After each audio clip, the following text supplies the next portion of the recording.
Nima uchun qiz bolaga 9 yoshidan gunoh yoziladi-yu, o'g'il bolaga 12 yoshidan? Videoga bitta like bosib qo'ying, obuna bo'lish esdan chiqmasin. Men sizga hozir mana shuni aytib beraman, siz buni aniq bilmasangiz.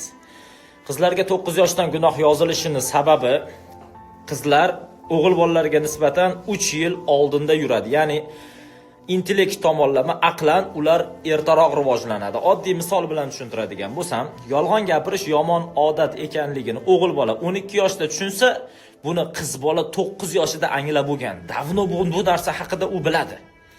Oddiy misol, mana ayol eriga qarati dadasi to'g'risini ayting degan paytda bilginki xotiningning hamma narsadan xabari bor, uni ko'ngli sezgan.